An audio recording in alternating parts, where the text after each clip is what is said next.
Welcome to the Bloody Broads Pod. We're your Bloody Broads. I'm Bhavna Sharma. And I'm Jamie Howard.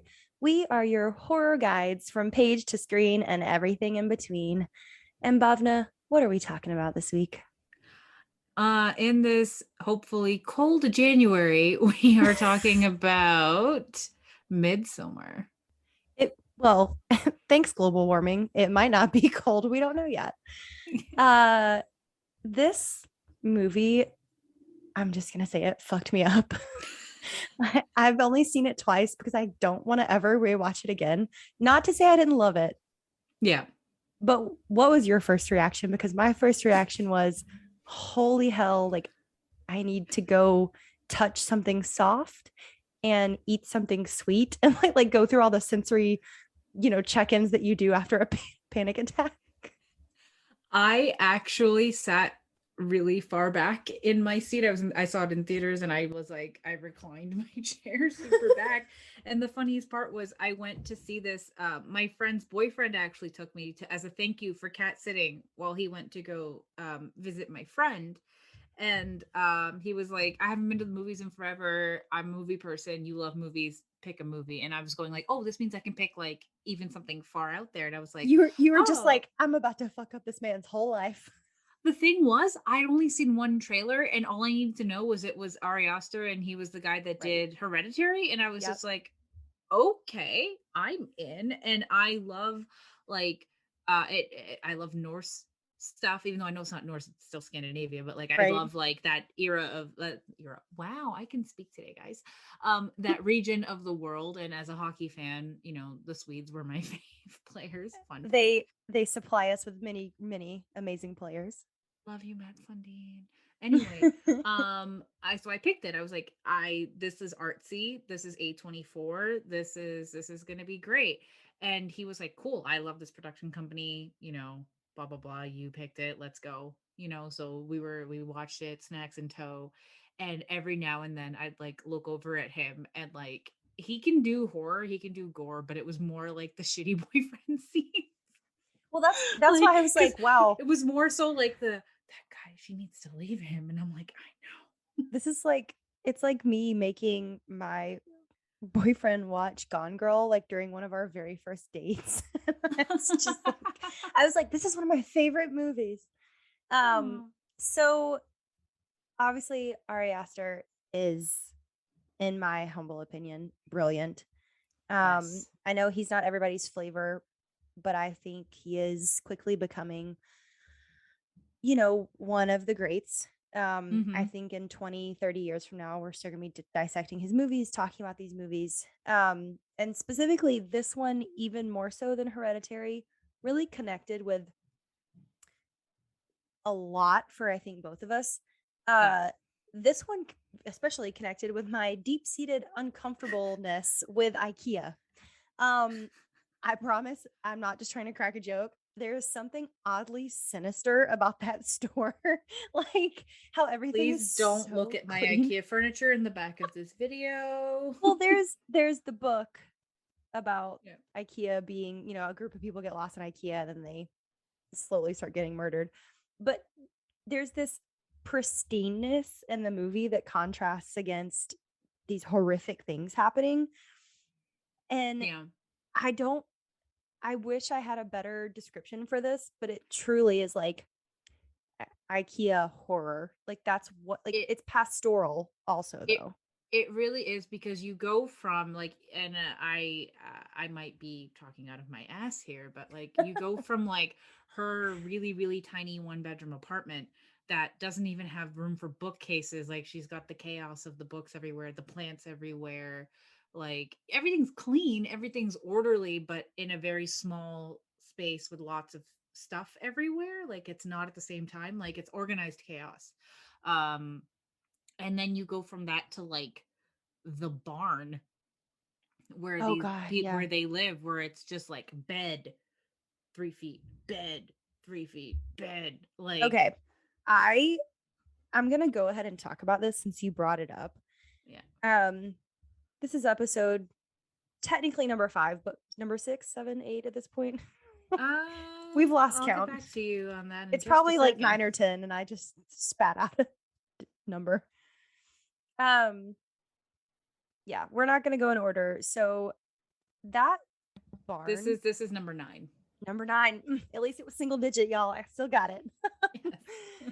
the the barn was one of the more unsettling aspects of the community to me. Before even knowing about the ritual, before knowing about anything else that was going on, because it's the same tactic as in a cult where they take away your privacy. And it reminded me a lot of They like, take away your privacy and they make you think like it's your idea. yes. And in sort of those like youth rehabilitation homes, like one step short of military school, if you get sent off to like camp, I don't know. There's, been a documentary about these kind of places now where Mhm.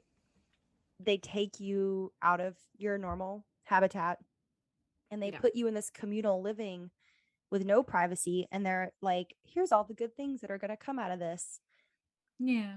And I just, I mean, that alone would have driven me insane. There's a baby crying in the background every That you single never time. see. You never see a freaking baby. But you, God, it, to me it reminded me of so back in like, I guess, the Gulf War, they would play the US Army would play like hair metal out of like helicopter speakers at targets. They were like people they had labeled as enemies to drive them nuts. So like they Yeah. played We're Not Gonna Take It, and they played, stuff that was coming out around that time. And it's not funny, but it is. No But way. it's what it reminded me Well, of, where because it's like, hair metal, so I'm just thinking of the I know, but Yeah. small war crimes, whatever. Yeah. Um, but the baby crying in the background constantly, and like you see it on Danny's face where she's like, "Oh my God." But Yeah. that alone would have driven me insane. And then we have everything else that leads up to even just before things really pop off, like everything that leads up to them actually being in the commune. There's a lot, and like I honestly forgot how long this movie was because it doesn't feel long because you get Not at all. everything you kind of need. Ari Aster's actually really good at doing that. I know he only has 2 films for us to really dissect, but which we will do Hereditary at some point. But So good. so freaking good. But he gives you exactly what you need to fill in the rest in your own head. He actually treats us like we're smart. So thank you, Ari, for that. Letting me use my one letting me use my one brain cell properly. But like you have a good point about the mural at the beginning. Oh, yeah. So everyone always talks about like, oh, the mural at the beginning and the opening credits foreshadows everything. And if you just pay attention, like it was some hidden Easter egg, first of all. It's not hidden. When people are like, pay attention, I just laugh because I'm like, That's yeah, just like the mural later with like the pube pie. yeah, like, oh God, the pube pie. Oh God. Every time I think about that scene, I like feel like I have a hair in my mouth. It's like, I'm like, ugh. Ugh. Um, so the mural at the beginning, yes, it shows winter into spring into summer into Danny being a May Queen. But Mhm. a detail that I did not pick up on until the second time out of the 2 times I've seen this movie. Mhm. When we cut to Danny's parents who have been murdered in their beds by her Right. sister, um, there's a yellow flower crown in their Yes. room. And I didn't see it the first time. And when I Mhm. saw it the second time, I said, "Oh shit," like, out loud. And I was like, how did I miss this the first time? Because to me, Yeah. that makes me question whether it was premeditated. Yep. That That was got, the thing. Yep. yes, it got under my skin. Oh, it bothered me. Because and then that kind of leads into like we'll get into it in a bit, but like Pele himself, he isn't fucking subtle. No, Like from the beginning, like essentially with her, like he waits till he gets her alone and then he shows her the vulnerability. Then he shows her like the compassion, the you are loved, you are being held, you are, you know, I care about you. And it's very the bar is this movie should be called Midsommar. The bar is so fucking low. the Cause bar's in hell. all he had to the bars in hell. All he had to say was I'm sorry for your loss and that fucked her right up. Like Well, and I think she had obviously had a lack of support from Christian and had a Yeah. lack of support from her friends. And on And top of his that, friends and and whatnot. his friends, and on top of that, if you've ever lost multiple family members in a short time span, I know for me personally, a couple years ago, I lost two cousins and my grandmother literally within weeks of each other. And Mm. even a couple months down the road, someone just mentioning them would, it wasn't as intense as this scene, but I still get emotional, 7 years Yeah. later about it. So this movie came out at honestly just like one of the most perfect times personally for me. Um, it hit on all these things. Like I just started, getting serious with my significant other, and like it hits on the fear that all survivors of anything have, where it's, you know, they've decided that you're now too much to deal with, whether that's friendships, romantic relationships, professional relationships. I mean, if you've ever dealt with anxiety or been the survivor of something and you're still going through the emotions of it all and healing from it, Hmm. literally that's like a number one fear of being too much for someone, too much to handle, too much baggage. Yeah, like there's a scene where it's before she finds out Danny finds out that her sister has died and has killed her parents, and she's on the phone with her friend, and they're talking, and she had just gotten off the phone with Christian, who was obviously kind of playing her off and whatnot and blah blah blah. And like he's out with his boys.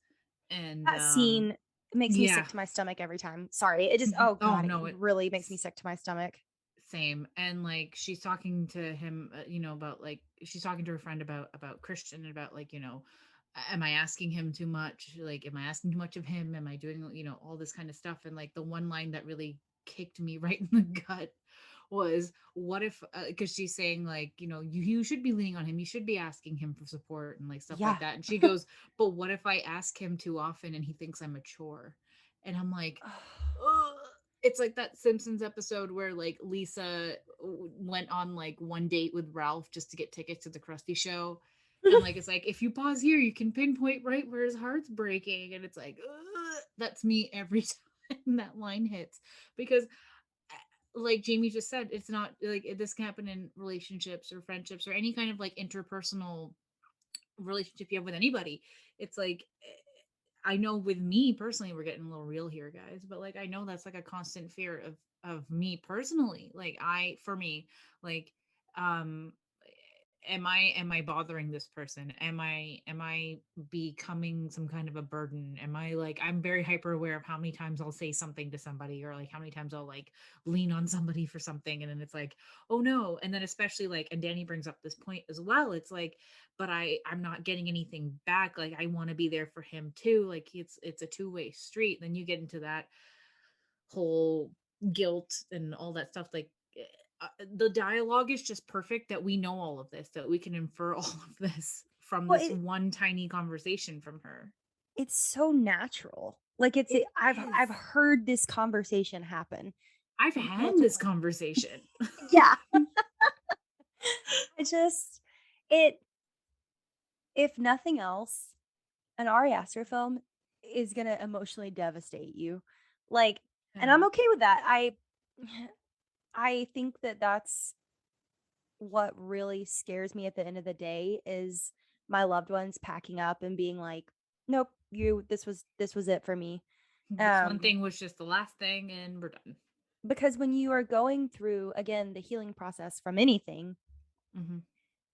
you are always worried about if if the one time you were super emotional about something that seems trivial but might have been the last straw for that day, if that's what finally puts someone off, you're always worried about hitting that mark. And it's even more screwed up because we see the secret side of it that Danny doesn't see, that Christian was about to break up with her. And I Yeah. cannot imagine. And I've only seen it twice, once when it first came out, and then the second time last week, right before we were, making notes for this Yeah. episode. and they were dating for 3 years, and me and my partner have been together for 3 years, and I was like, no, like I No, was they like, were this is together for 4, so you're oh, okay. oh phew, phew, okay, we're You've safe. got a year. Um, but But and then I think too, if you've ever had an unstable relative, I mean, her uh-huh. sister sending those very cryptic, scary messages, because especially if you've had a relative who is an addict, they will send you these messages and you're like, should I take this seriously? Should I not? Is this it? Is this when it finally happens? And the people in Yeah. your life are doing exactly what Christian and his friends did, which is, come on, you can't keep letting them do this to you. Like, you have to eventually cut the cord. Like, you can't let them Yeah. It's like you keep can't help scaring somebody you. that can't help themselves or doesn't want to help themselves. Right. And then we find out very quickly that unfortunately, this was the one time that we needed Danny to, which she kind of tried, but She did try, and she was gonna leave him alone for the rest of the night too. So that's the thing. It's like that's the thing that's like really that gets you as like the viewer really like amped up is that you on one end, she's feeling this way and she can tell something's up because, and then and she's dealing with her sister with these messages. So she's got that going on. And then so you get and she can tell something's up with Christian, but then we as viewers know that Christian's about to dump her ass and you know all this other stuff and so like it's very like the tension gets built super super high and then you cut to their freaking bodies. right. Okay. So I also noticed this on a second watch. There are a lot of references to The Exorcist slipped into this movie subtly. The first one being that when we cut to Danny's sister and she's got the mask over her face where she's pumped. Yep. Is it CO2 Yeah. to kill herself? Yeah. Yeah, Oh, yeah, because it's the the cars are exhaust. running the cars are running in the garage. She's like taken a tube and connected it Yep. to one end of the exhaust and put her mask on and killed herself and her parents. Yep. And so if you look, she's got like vomit on her shirt because Mm-hmm. that's a side effect of going out this way.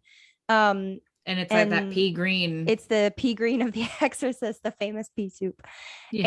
And it's this, to me, it was kind of a middle finger in a joking way to The Exorcist, where, yeah, that was a nice, tidy ending where Reagan gets exorcised and then is a normal little girl who conveniently doesn't remember any of her trauma that happens to her. This is the opposite, where Danny walks into the lion's den of trauma and Yeah. sees her entire family killed. Her boyfriend is not supportive. He does come and sit with her as she Console cries. her and whatnot. And my God, Florence Pugh acts her ass off. Those I screams. know. Oh my! I felt You that. can you can only scream that way if you're in pain. So good for you, Florence. I mean, I hope you're doing really well now because that was Yeah. very convincing. Yeah. I think there's so many emotional layers to people always talk about the last 20 minutes, and I definitely have that in our notes as well, how quickly that Yes. escalates. And we will talk about that. But I think people discount how thick the first 20 minutes of this movie are. The Yeah. exposition we get is so well done and so tight, but it is heavier than a weighted blanket after you've popped an edible. Like, it is Yeah. thick, Mm-hmm. And like the like because there's all the right after all of this as well. Like it's still within the first 20 minutes is where you basically find out that he agreed to go to Sweden and never told her. That pissed me off. That pissed me off too. Because I it's was not like, like he nope. didn't need to invite her, but he could have just given her the courtesy of, hey, I'm going out of the country for 3 months. So and on your birthday? And it makes her look like the villain. It makes her look like the bad person in this situation, because instead of just having an honest conversation Yep. with her and saying, hey, Mm-hmm. I really want to do this, you know, I'm sorry it's during your birthday, but here's what it Yeah. is. Yeah, exactly. He All just this says, well, now I have to invite her. No one said you had to no. invite her. Yeah, like she even said it too. She goes, "Look, I don't care that you're going, but it's like how would her example was great. Like how would you feel if I said I didn't say anything and all of a sudden I'm like, "Hey, next week my friends and I are going to China for 3 months." Yeah. You know? And then he just doubled down on his defensiveness and then she got all eh like I'm sorry, I didn't mean to, blah And blah she literally blah." had nothing to apologize for, which is the theme of this movie. She Justice. didn't. Like in the beginning, you feel a little bit for him because you're like, Yeah. okay, this person is taxing you. They are taking up your bandwidth for the stuff that you are not capable of. The good person thing to do would be to recognize that you don't have the bandwidth to deal with her emotional baggage. Because at one point, he even like Will Poulter's character is like, oh, she needs a therapist. And Yeah. then he's like, she has a therapist, right? And then he's like, then this is emotional abuse, like to him. And you know, they're not really helping. But No. the proper thing for him to have done, and no one ever does the proper thing, otherwise, you know, the movie would have ended 20 minutes in. Would have been for him to be like, look, I think we need to end things because I can't be there for you in the way you need someone to be there for you. And then And that would cut have really to that's sucked. it. Yeah. That would have Like, really sucked. It would have fucked her up, but it would have at least given her intelligence some credit. but then she wouldn't have got to wear a flower crown and burn his ass alive. So, you win some, you lose some. You I know, mean, it worked out better for us. yes, the contrast of jumping from that to the awkward party where she finds out he's going Yeah, to them immediately showing up in, in Sweden. yes, wow. That The, scene actually with her going to like, I need to use the bathroom at yeah. like Pele's house and then cutting to the airport bathroom, chef's kiss, just on a cinematic level. Just need to say that. Oh, it's beautiful. Um, yeah, I'm a big fan of that style of editing, and I didn't realize it until I'd watched both of his films, and then there's a couple other similar, they all Please happen to be. watch Last Night in Soho. I know, I know. I was supposed to go. This is a whole side story that I've seen Last Night in Soho probably multiple times by the time this comes out. Yes. I was supposed to be able to get some tickets to a free screening, and I unfortunately was at the doctor the Oh moment the no. tickets got released. And so the poor nurse is like trying to draw blood, and I'm like, I need to, can I get my phone and use it my other hand? Like, I need to register right now. And I missed out on I'll the grip chance to my get, phone. yeah, Oh, I missed the that's chance to get free tickets. But anyways, anyways, but that I style love of that style editing. of editing. Yes, so great. And just while we're on like a tangent in terms of like style and stuff, Ari Aster actually said, I was listening to another podcast he was on Eli Roth's History of Horror. Yeah. And he was actually talking about when he was writing Midsummer and he was like, I was going through a breakup and I needed to find a way to channel it artistically. And I'm like, Ari, are you okay? You know what's interesting is that he wrote the woman to be more sympathetic in this if he was the Mm-hmm. one going through a breakup. I mean, again, the bar is in hell, but like, I you don't see that as often No. unless the other person is cheated. And then yes, that happens later in this movie. I we're gonna I'm talk pretty sure it might have happened beforehand. I have suspicions that he probably Yeah, did. we're gonna talk about this for a second because I have suspicions that it probably happened beforehand as well. Yeah. And if not physical cheating, then like what people call, emotional cheating, where like he was Yes. going to another woman to talk about, and none of this is in the film, but No. contextually, I felt like it Yes. probably happened. Yeah. Um, Same. and I love that he was going through a breakup and was like, I'm gonna write a movie where a woman takes her ex to a village and gets his ass set on fire. Yeah. I I see mean, that now.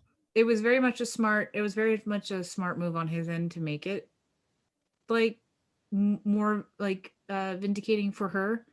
Mm. Um. Also, he just writes women really well. He does. He really does. I've always been pretty pleased with how literally all of the characters in his films are Hmm. written because they're honest. They're real. Again, they have real conversations that I've actually heard in real life. Yes. Which is just, I wonder if he just goes around to coffee shops with recorders and goes, how He can like I make this into a movie? he secretly has like one of those little pocket recorders. Yeah. Oh my god. Um, But yes. the So they show commune up in, itself. yeah. Oh wait. We go to We We get go to to the Sweden. commune. Yeah. Yeah, they get to like this campground, like I want to say half hour outside the commune or something, and they all take some shrooms. And the thing And about shrooms, and I've never done them, but I love reading up on psychedelics and how they help people's mental health. yeah, Um, like there's a company, I hope y'all will sponsor us one day, called Field Trip, where they literally help you trip for like your mental health. That's like microdosing. yeah, I am obsessed with that idea with mental health because I know studies have shown that it can help cure PTSD. And, I say yeah, cure. I did air quotes around that. yeah. When they are offered shrooms, what's the friend's name that's like kind of the jerk the whole movie? I'm sorry, I'm blanking out on his name. Will Pol- I always think of him as I his character in I Narnia. know. Will Poulter, Mark. Mark. I was like, I'm not Yeah, Will because that's his real name. yeah, Mark immediately takes it. And I'm like, you yeah. clearly have And never been to a music festival where you're like, I should not take drugs from strangers. And if that dynamic for that group wasn't crystal clear by that point, this scene cements it because Danny puts up her boundaries right away.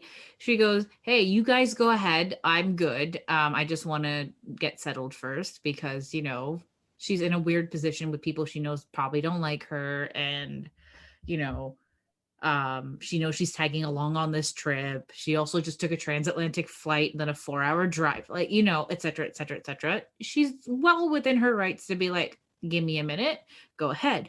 And then Christian does the thing that he thinks he needs to do, which is oh, I'm going to be a good boyfriend, quote I'll unquote, wait. now, and I'll wait with you. And then Mark, who sees the quote unquote real him, the real Christian's just like, really, bro? Like, come on, bro. Also, if And you get me off a transatlantic flight and then you tell me we have a 4-hour drive, when he said that, I said, oh, no, no, no, no, no, no, no. Absolutely. Immediately no. Immediately no. I want to eat and change clothes because transatlantic flights are the devil. I I don't even particularly dislike flying. I'd rather fly than drive. If anything's more than a 3-hour drive, I'm like, is there a flight? But she's already exhausted, like you were saying. yeah, she's exhausted. She hasn't been sleeping well. And it's her birthday the next day. So she doesn't want to trip into her birthday as well. Like you Smart. get that vibe, right? Yeah. Because she mentioned at some point, she goes, "It's okay, it's almost your birthday." Like, blah, blah, blah, blah, blah. And then she does the thing that people pleasing people do, and people who think they have the lower hand in a relationship and are trying to grasp at it and whatnot. And I've been that person in a friendship and says, "All right, I'll do it." Right? I Like, I don't mean, want to cause a fuss. I don't want to cause a problem. Like, I'll do it because she knows in her head that, like, yes, Christian's saying the right things, but if I don't let him do what he wants to do, he's going to hold it against me. it's literally the cool girl speech from from Gone Girl, but in a very condensed moment that doesn't have dialogue. She turns Yes. around, she trips. And I know again that other people have said while on shrooms that they feel a sense of connectedness to everything. And I think that, the way they filmed the tripping scenes was perfect. I've Yeah. again, I've never done shrooms, but from what I've heard and understood, it looks not dissimilar. But that One, immediate, yeah, I've done it once at an outdoor concert. you are Um, braver than me. I was already out in the heat all day. I did not make good decisions with my life. Y'all And can't see it, but I'm like very concerned for Bhavna. it's I was okay. like, I oh, will tell honey. you, I'll tell you the story. I'll tell you the rest of the story offline. But Okay. I was fine. I was fine, guys. It was many, many, many, many years ago. But and I was safe. I was with people. But this movie does do a really good job of that. Like when particularly the scene where they're doing the Mayday dance. Listen, And she's like, I don't speak Swedish, and she's speaking when she Swedish. started speaking in Yeah. tongues, I said, excuse me. Yeah. I was like, did this bitch just speak Swedish? Yes. But I that's would but have that's lost it. exactly it. That's exactly it. Because I was at a concert and this band I love, like I love them. I know all the words to all their Yeah. songs from every album since their first album to now. I'm seeing them in April, like my first post-pandemic concert and everything too. But Ooh. they and this is in my memory. I can't find whatever the real file is in my brain. I Computer enhance. forgot words to their songs, and so did they. And they definitely did the la la la la la while strumming along on their guitar, and that is in my head. And even though logically I know they did their song, See, that is what I saw. I just So got chill bumps. I just got chill bumps because it's that idea of being connected. And I yeah, understand that that's very healing for someone that has PTSD to feel like you're reintegrated with your true self. yes, But doing it in public like this with a group of uh-uh, people who are deliberately trying to make you feel as if you are a burden. And obviously, Pele did this to make her feel more open to the whole experience, to make all of them feel that way. yeah. Like, and you see that, and when she walks past this group of the other group of people, and they're just Yes. laughing because they're fucking high, and Everybody's on drugs. So everyone's on drugs. They're just fucking high. They're laughing. And she's like, they're laughing at me to like Ingmar. And he's like, they're just laughing. Come sit with us. Like, you shouldn't be tripping alone. She's like, no, I got this. And then she goes into like this bathroom. And I'm like, no, an enclosed space is not where you want to go, sweetie. I know. And I was like, why would you go into an outhouse while you were tripping? Like, of all places, that's probably the last Yeah. place I would want to go. Again, I don't speak Mm-hmm. from experience. So Mm-hmm. yes, the commune, the commune is incredibly white. Yeah. Um, I know that there are many, many think pieces on the sort of Nordic nationalism slash like white ethno nationalism in this movie. Um, I don't know if Ari has ever come out and said that that's on purpose. I'm not sure. I don't think so. I didn't dig too deep, but I don't recall seeing anything like that. And I understand because it is in Sweden and it's in the middle of nowhere. And we quickly find out that it is very incestual. Um, Mm-hmm. not siblings, but kissing Like cousins kind of thing. bloodlines and Yeah, yeah. bloodlines and stuff. Um, I here's the thing. Here's where it connects with me on that level, dealing with Yeah. racist imagery and racism in general. Yeah. It's the same thing that happened during Get Out, where you are lured into this situation. And if you are not trusting your gut, like if you are making yourself stay or you're being praised, but if you do try to trust your gut and you are trying to leave, they gaslight you. And it's like Yeah. you're the crazy one for wanting to leave. And it happened with, and I'm blanking out again on the girlfriend of the Um, friend that they meet at the commune. Simon and Connie. Connie. Connie. Yeah. I almost said Cameron. I was like, it's not Cameron. Yeah. Yeah. Sorry, I like clicked away from my notes for a second. Connie Yeah. says so many times, we should leave, we should leave, we should leave, like again and again and again, even before Danny starts saying it. And Yeah. Like, she's this is fucked. We like, should go. This is fucked. We should go. and she's the second one that gets killed out of their group. Yeah. In a pretty brutal, we come to find out a pretty brutal way. So Yes. there's this lead up where you are lulled into a sense of everything's fine here. Yeah. And then we get the most brutal scene of the movie that I've still to this day never actually seen. I always fast forward through the jumper scene. I go right up until they cut to Connie saying how screwed up everything is. Yeah. So I've never Like, actually seen it because I can't do like the splatter thing. I couldn't do it in Halloween Kills. It's the one, again, the this is head injury probably the thing is like, most realistic one I've seen. oh God. Oh yeah. The As soon makeup as and you everything. as soon as you Yeah. said it, I was like, stop. Sorry.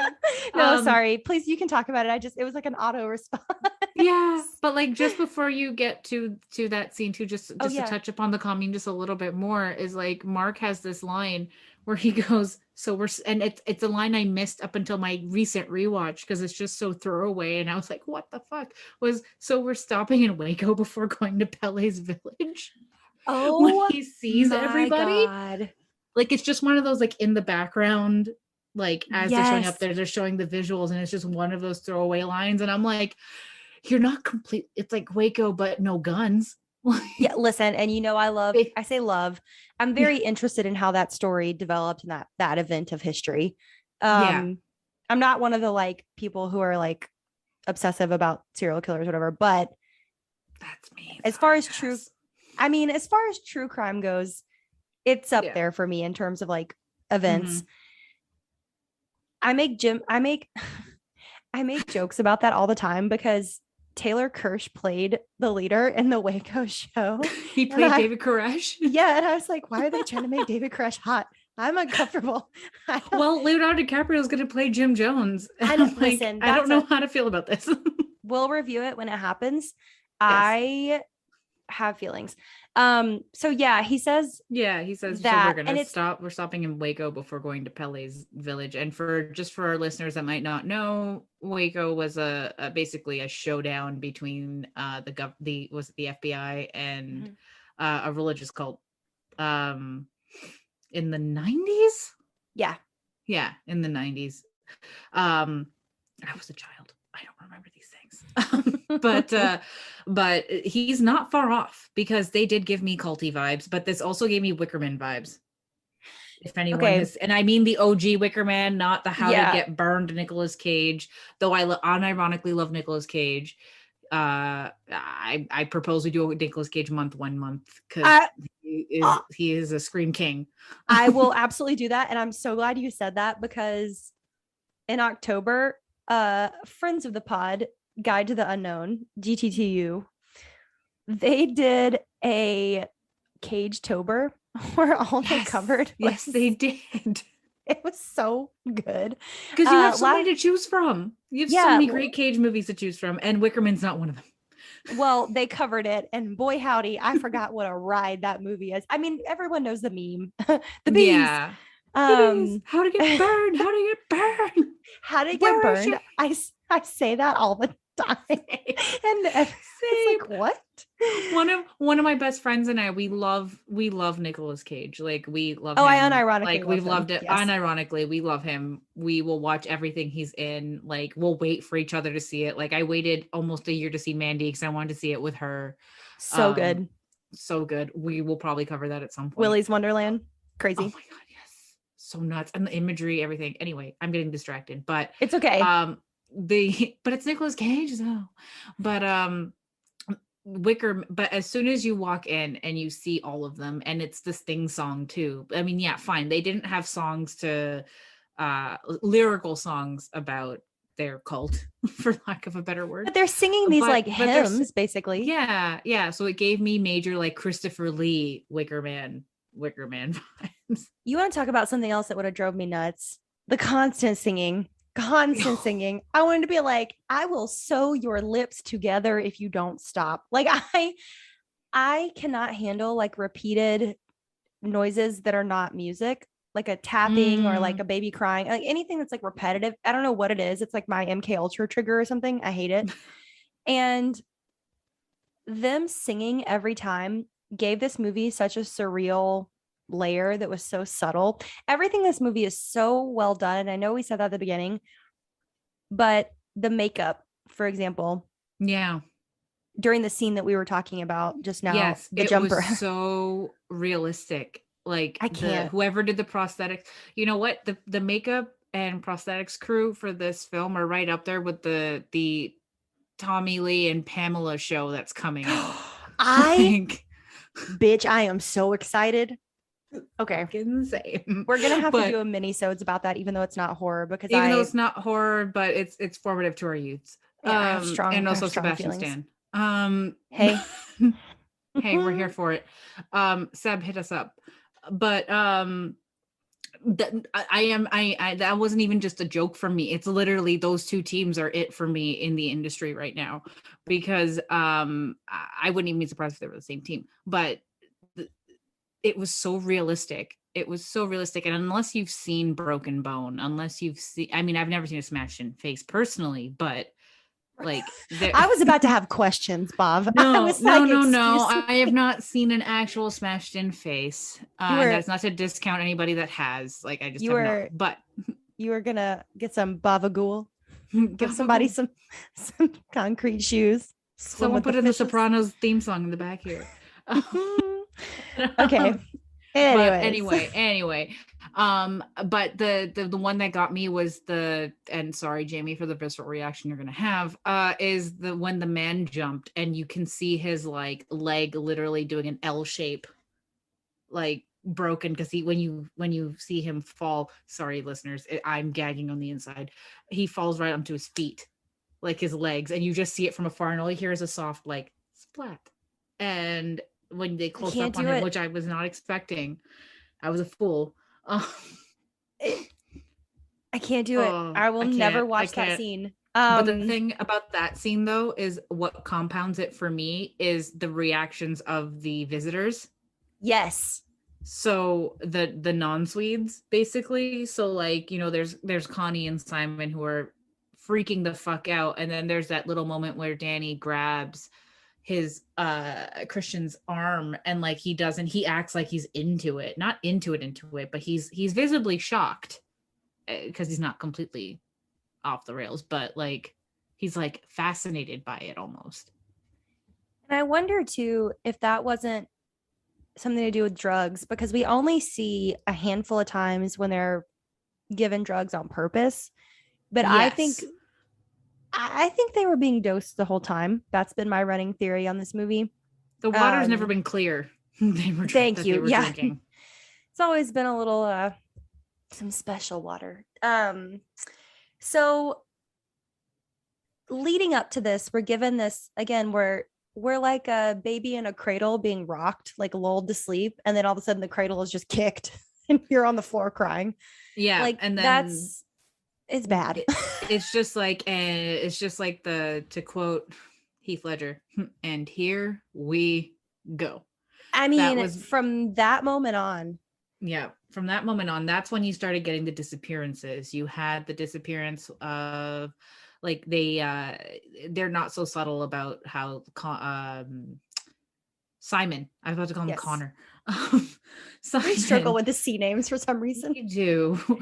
But Simon gets uh he disappears, and they say like, oh, they drove him to the station, but there's only room for two people in the car, and then Red Connor's flag. like, he would never leave me, and like whatnot. And then the others kind of show vague interest, because we're gonna go through this rapid fire because there's so much stuff goes on, and it's like then you have Mark, I think, pissing on a tree. The tree of life. Yeah, the tree of life, and like they're flipping out, so like in your head you're Which, like, ah, he's fucking next. to Mark's credit, it was dead. It was knocked It down was on the dead. He didn't grid. know. There was no sign. There was nothing. I said on the grid, on the ground, it was dead. Yeah. And Mark was a fucking annoying, anyways. He Yeah. reminded me of like grown up Sid from Toy Story. I was like, kick rocks, my dude. Yes. Yes. He gets seduced by one of the girls of the One of the commune. girls. Yeah. Okay, this did not click with me at first, but they cut from that to Christian's friend. Wow, I really should have written down Josh. more character name. Josh reading the book, like sneaking into the chapel and reading the sacred text that he wasn't Like, supposed to. yeah, he wasn't supposed to read it, and then he gets clobbered. And I realized later they Mhm. show the killer is wearing Josh as a mask. Mm-hmm. And I didn't notice that until it, like, I noticed it, but it like sank in a couple minutes after the scene happened. And I said, was he wearing that man as a mask? So this is something that I nerded out about. I came to realize it wasn't just his head, like his skin on his face, it was his whole body as a suit, which not only mimics obviously Christian and the bear suit at the end, but there's the Nordic tradition, folklore of, and I don't know the Swedish name for this, but in English it's corpse pants.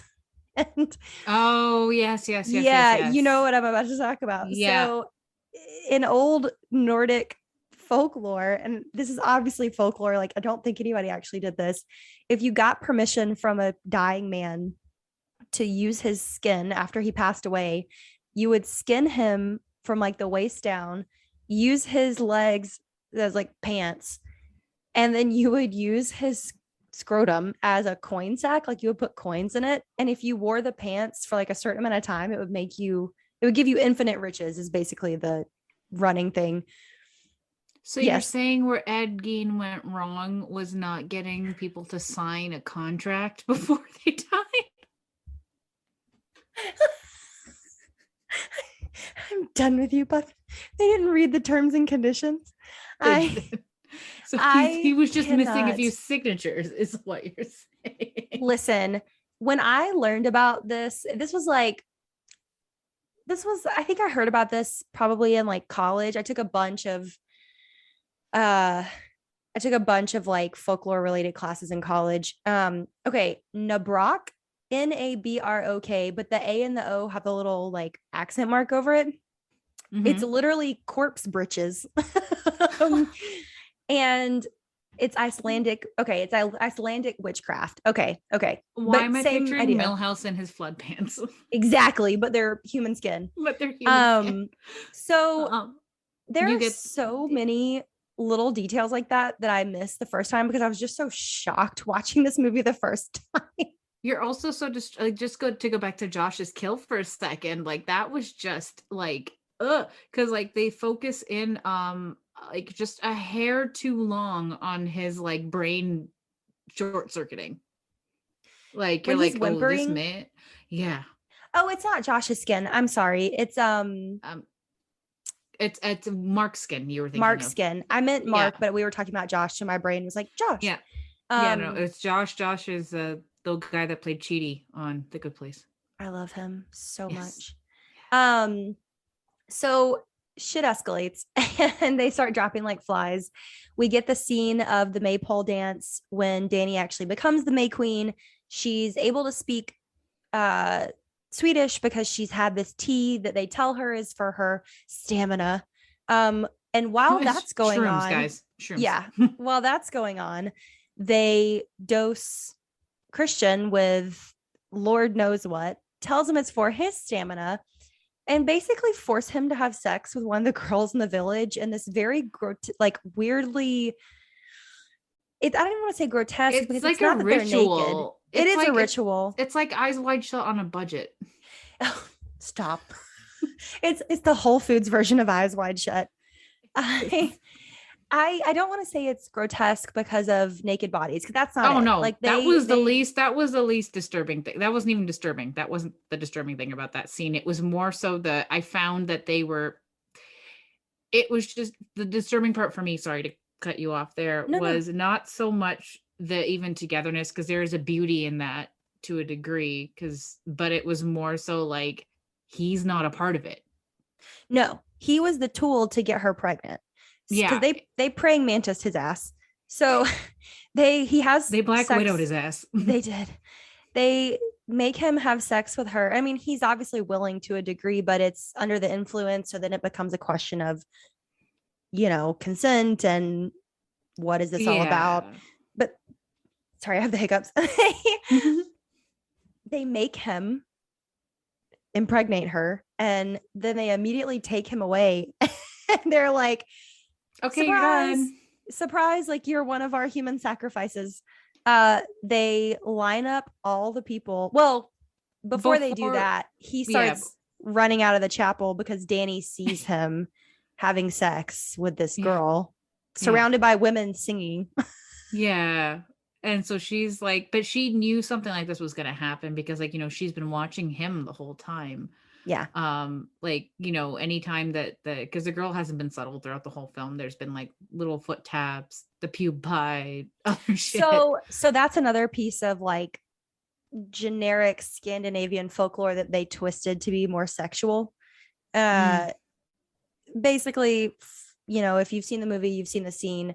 They show a little fresco mural of a woman plucking her pubic hair and baking it into baked goods. And then it immediately cuts to dinner, which it's 24/7 sunlight there during this time of the year. So that's super fun. Uh, Mm-hmm. that would personally screw with me. I know there are places at the North and South Poles where it goes through like some seasons it's 24 hours of light, some seasons it's 24 hours of dark. I actually think I could handle most of the darkness, but the 24 hours of sunlight would like, I feel like that would really screw with me. I don't know. But anyways, I digress. Mm. No, She I performs. actually I was in Dublin in July and not Yeah, recently, but it was like July 2015 or something like that, and it was still light out at 11 p.m. and I was absolutely not. extremely fucked up by it. What these people that are like, it needs to be light all the time. Anyways, Yeah. so poor Danny sees her boyfriend like impregnate this girl, like actively impregnate her. And I cannot imagine like the level of devastation after she's already been afraid of this happening before they even got to Sweden. But now we're watching it happen in a screwed up ritual. And also this was just took me all the way out. The guy that Yeah. like leads him into the chapel has a mask on that is straight up like an Orville Peck mask. Like it's got the Yeah. fringe hanging down. It's like a Yeah. a masquerade. I died. And then from there, shit just takes off. Like we were already on a motorcycle going like 100 miles an hour. Now we've added rocket launchers to the motorcycle. Because then Christian gets to stumble around the village looking for Danny to apologize to her, but naked. Yeah.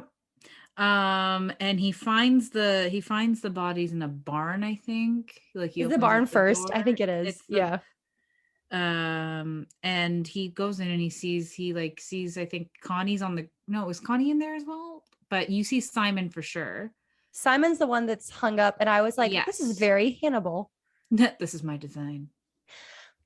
Listen, I'm forever upset about how that show ended. It's fine. We need a fourth season to wrap things up. But Yeah. he's hanging on hooks, very Yeah. Hannibal-esque. Yeah. And you pointed out something to me that I had never heard of. Actually, yes, and I will give credit where credit's due. I heard about this from a friend of the pod, Kendra. It was actually her boyfriend I actually went to go see this with, but she told me this about 2 weeks ago. It's all coming together. Hi, Kendra, we love you. But and also, she was a very early supporter of us, so she will always have a Yes, special place in our heart. in our But hearts. um, so Kendra hadn't seen the film; she had just looked up like various things about it, and this was one of the things. So it was one of those Dorothy Ann moments of, according to my research, uh, the form of how that body was placed and how he was killed is actually a Viking form of execution called blood eagle. Jesus. And boy howdy, if you look at it, it's pretty self-explanatory because it's like his sternum is cut in half and like pulled out. Yep, there we go. Jamie's just showing her shirt with an eagle on it. I'm And laughing because I'm wearing a t-shirt I got at a vintage store from like it's from like a German bike week in 1990, and it's got a massive eagle that's like dripping blood on it. And I'm like, oh, whereas I'm sticking with the the Scandinavia Thor. thing and we're wearing my Mighty Thor shirt. I like how Loki's we on both here somewhere. oh the real king. The real I thing. like how we both went slightly Nordic for this. Yeah. But yeah, But I'd yes. never heard of that before. And I'm fascinated by this kind of stuff. Yeah, it's called Blood Eagle for anybody that wants to look it up and Give it a googs. give it a googs. But the Vikings were that was one of their if they really didn't fucking like you. This is I guess their version of being drawn and quartered. Oh, that makes Um sense. Okay. yeah. Or I guess I'm just making stuff up now. I wouldn't be surprised if it was like a inspiration for being drawn and quartered. So we don't see Connie. I'm still laughing at like that imagery. We don't see Connie in the barn because isn't she one of the limbs that are sticking out of the garden? Yes. That's what I thought. Or Okay. yeah, I think it was one of her limbs, or it might have been one of Josh's limbs. It's one of each because one's Yeah. clearly like more feminine than the Yeah. other. I was like, holy hell, they have gone full Texas Chainsaw Massacre. Mm-hmm. There are these cut scenes where there's no like in a normal horror movie, there would be like sharp violins behind it, like Yeah. psycho style, but there's not. It's like it's just cut to cut to cut of the bodies. And Which is honestly way more effective than watching them die. that's exactly what I was about to say. It is, I preferred that because my mind filled in the rest for me, which, Hitchcock is famous for saying you don't show everything to the audience. Whatever they Yeah. make up is worse than what you show, whatever. But, Yeah.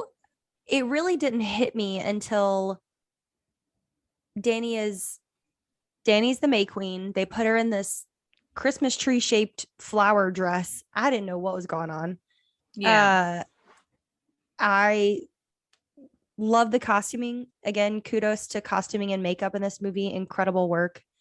And basically they're like, we have these 4 people that have agreed to sacrifice themselves, plus the 3 elders that, or the 2 elders that jumped off. We need one more. And they line him up. They line Christian up with these 2 other people from the village that have volunteered, which, and they're so happy about it. I was like, I cannot imagine, like, if I was in a worse place mentally, I would 100% have made a same joke. They very dark humor. I'm sorry, guys. So do we, but that's why you love us, right? Yeah, like it's this moment where they're like, yeah, I'm gonna sacrifice myself for the greater good, which again, very like white nationalist Nazi Germany vibes of like, I'm gonna sacrifice myself for the nation because I'm a son of the nation, which that language is very coded and very dog whistly. So Woof. Danny's like, hell yeah, I'm gonna pick my ex that, and she never says it. They never show her making the choice, but there's that iconic scene of her starting to kind of like cry, frown at the same time, the iconic Florence Pugh face at this point. Yeah. And they drag Christian into the barn that they've set up, and they start putting his friends that they've killed one by one, well, minus Blood Eagle, into they've filled this barn. Well, it's a A-frame building, but they've filled it with hay, and they're stacking their friends' bodies plus the 2 guys that have agreed to sacrifice themselves, who are still smiling, still thrilled. These people, I've never seen someone happier to end. I mean, and Ingmar couldn't have been more than 30 years old, max. No way. Yeah, no way. He was super young. Yeah. So without going into like deep visual detail, I know, for example, the friend that is the asshole. My words are not with me right now. Mark. I keep calling him Michael. His name is not Mike. His name is Mark. You know what? All the same to me. Mark is dressed as the fool. They've like stuffed flowers in his eyes and his mouth, and he's got like a clown hat on. Everybody is dressed as like an archetype, essentially, in folklore. And then they sit Christian down in the middle, and they've stuffed him inside of a bear. But them showing butchering the bear, girl. Yeah, and it was like a teachable moment. That part. It was so sinister. The granddad, or the older gentleman, I call him granddad, he's got these 3 young boys, and he's like, all right, now you want to cut it from here to here. And he's showing him like where on the bear to take the guts out of. Yeah. Well, I mean, they have to kind of pass that on because they don't do this every year. It's every 90 years that they sacrifice people. That is it? Yeah. It's 90. Yeah. They're like, it's been 90 years since our last great feast, and we won't have another one like this for another 90 years. Yeah. That is, listen. So it's the passing on of technique, because you gotta. I was distraught, truly. But, they cut immediately from that to Christian being chosen as the sacrifice, and you are like, oh no, like I know where this is going. And so they build a bear with Christian and put him in the they put him in the A-frame with all of his friends, and then the 2 people that are willingly sacrificed, Bhavna has given up on me. They are willingly sacrifice themselves, and then they do a ritual with the 2 people that are willingly sacrifice themselves. To me, that was very similar to taking communion at church, where he says, this is my body, eat. This is my blood, drink. He says, drink this and have no fear. That better be the strongest concoction of drugs in that cup to make me not have chloroform fear. To be honest. Right? I was like, have no fear, sir. So meanwhile, Christian has been drugged, but not so that he can't feel anything, but so he can't move. He's paralyzed. And you know what? Call me sick, but it was beautiful and not, well, not just beautiful, but it was very satisfying to Yes. see him burn. Incredibly. And I'm glad that we didn't see how some of the other people were killed, the other friends. We only got to see Josh. Because the way that they manhandle the bodies into the A-frame that they're going to burn was rough. I mean, they literally throw them like rag dolls. And to be fair, all of them had disrespected the commune in some way, right, shape, or form. Exactly. So, it's a good for them moment, very much like the end of this movie is a good for her moment. Yeah. And I know my next to last thought before we do closing thoughts. I Yeah. know this only because I'm a big fan of Ask a Mortician on YouTube. Caitlin Doty, love her. I have both of her books. I'm very into like bucking the system of the funeral complex. If you ever want to talk about it, guys, at me on Twitter. Happy to talk about why you shouldn't pay $10,000 for a funeral. So I know for a fact that during the cremation process, the traditional cremation process, the temperature that a body would have to get to would not, like, it wouldn't happen, especially with Christian being in a bear suit. It would literally take days to burn. And they don't show that in the movie. They show it pretty much engulfing within 5-10 minutes. Yeah.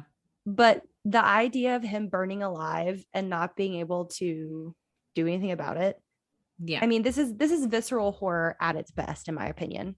And I mean, I knew that too, just because Hindu. So we don't get buried. We get burnt.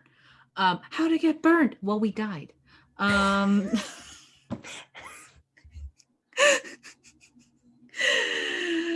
But I need a second. How to get burned? Okay, how to get burned? I'm good. I'm good.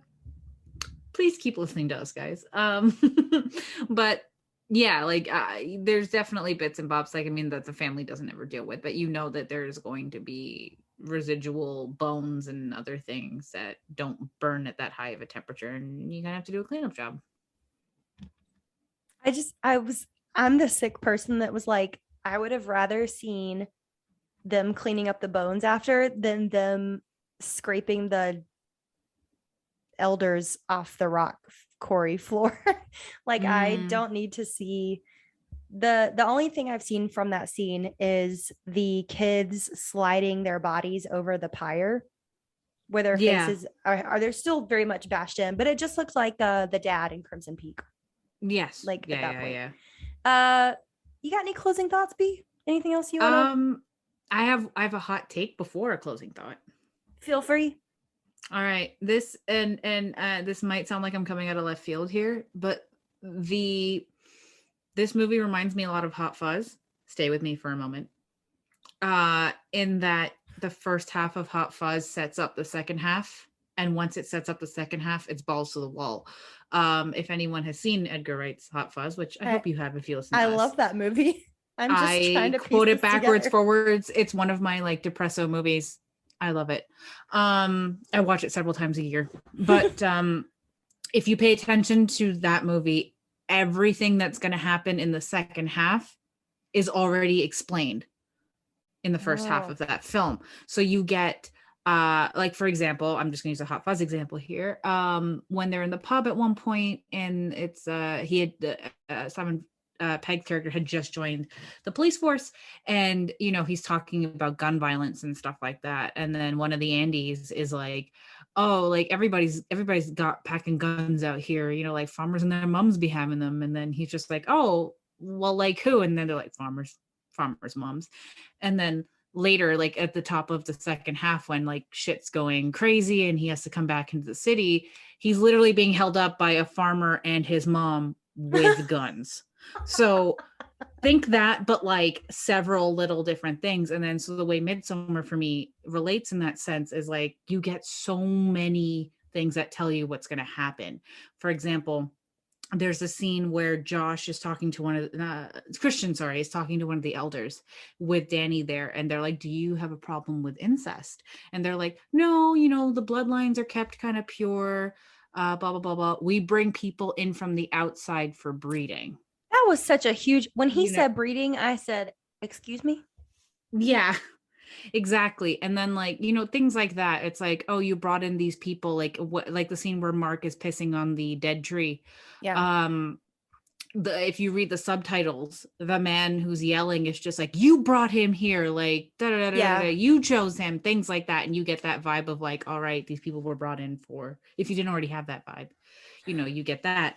And then where it actually like really relates for me is not just that, but then once the action starts, it's relentless and just keeps going. So it's like that final 20 minutes or so, like that Jamie brought up, that just keep going and going and going. So it's where my mind went. So like I stylish, love that but you like connected yeah. this to Hop. I'm never going to get over this. And yeah, it's just it's also one of those films that if you can stomach it on a second or third or fourth viewing, you'll pick up stuff. It's like what I talked about on, I think it was like our Crimson Peak episode, where I said Yeah. like it has a very good rewatchability factor if you can handle it. It is a little Never. heavy, Yeah, but it's going this to is be a a film made while. to be, yeah, it's a film made to be studied. Like this is something they'll teach in film school. 100%. But closing thoughts, Jamie, you want to kick it off? No, you go first. Okay. Thank you. Kicking off 2022 with my closing thought. Okay. um, I found very few flaws with this film. I thought I might, because it'd been a while since I'd watched it. I guess the only critical thing I can say is that we were kind of hit over the head with how much of a bad boyfriend Christian is and how bad his friends are in that regard, but also not at the same time, because he did give us enough of like, well, you can kind of understand where he's coming from, but he's still a douchebag. Like, oh, he hasn't cheated yet, but he's gonna, and things like that. He brings us into like that gray area of playing chicken with that relationship. And yeah, like I said, I think this film's going to be taught in film school. Um and it warmed me up on this cold winter's day. What about you, Jamie? What are your closing thoughts? Uh, Similar. So I think this movie is just sinister. There is a sinister vibe underneath it. Mm-hmm. And it's not literal, but it's as if there was that low hum of a tone that gets used in, for example, the Paranormal Activity movies. Yes. But instead of being literal, it's emotional. Yeah. And there is one thread from beginning to end of just none of this is going to turn out well. No. And I will never, I'm just not going to be able to watch this movie for a long time again. Yeah. I had It the is a same little feelings rough. about her. Yeah, I had the same feelings about Hereditary, where I was like, that was great, and I never want to watch that movie again. Which I will, but I need some time and space from it. Yeah. I think it's, if you can kind of, again, stomach or not the only gory scene. Well, not that the blood eagle is not gory, but it's the only gory action scene. Yeah. There's He's two, already and that's dead. it. Yeah, he's already dead, so you're like, whatever. Uh, you know, the psychological stuff is going to do more damage than the gore stuff, which is how I prefer most of my horror movies anyways, outside Yeah. of, Honestly, the Danny's slashers. conversation with her friend fucked me up more than Right. the old people jumping off the cliff. I was very facetious when I first posited this, but I was like, is Midsommar a slasher? It's my running joke at this point, but because the friends get picked off one by one. Yeah. And then it ends in a ritual She is a sacrifice. final girl, in my opinion. She's a final girl. And it cracks me up that people argue about this movie in, film discussion groups that I'm in across several platforms, and people love to pick Danny apart.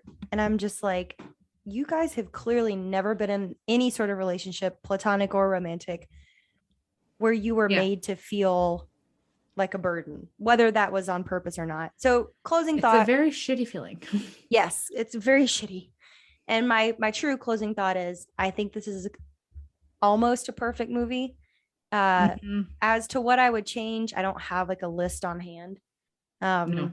It's just something I would have to let marinate, but it it really is beautiful. As strange as that sounds to describe it as. And that's my closing thought. This is a horrifically beautiful movie. It isn't just sorry, one final closing thought. And again, comparing artistic styles here, but don't worry, it's not as off base as Edgar Wright there, or not as wild as an Edgar Wright comparison. But I feel like Ari Aster has that same eye that Steve McQueen has, in Oh, that, yes. yeah, in that he likes to focus in on the uncomfortable thing for just that hair too long. Long. If anyone has seen any Alexander, or sorry, not Alexander, wow, Alexander McQueen, love you. Any R.I.P. Oh Steve my God. R.I.P. I was looking at clothes earlier, guys, that I can't afford. Oh my God. But but if you anyone has seen any Steve McQueen films, you know that he loves to have that camera pan in on that shot just a little bit too long to make you feel like you are intruding upon this character's moment. Like just that, like, any other movie would have cut away and been like, okay, we got our emotional stuff out of this and cut. Like, not him. And I feel like Ari Aster can do that for horror. Like he Absolutely. did that in Hereditary for sure. He did that in Midsommar many times, and not just with the gore, but like stuff with Danny and like moments with her. Like, he probably could have cut the scene shorter where she's wailing, you know, after her parents died and stuff. So yay. Welcome to the artsy fartsy corner of the Bloody Broads pod. We can do both. We can We can do do both. we Get you can a do pod that can do mainstream. both. All right, guys. Well, we are super thankful as always to have you listen. Don't forget to like and subscribe. Our main page is on anchor.fm/bloody-broads. You can find us on Apple, on Spotify, Twitter, and Instagram, Bloody Broads Pod. Please leave us a review, tell a friend to tell a friend. And until next week, bye. Until next week. Bye.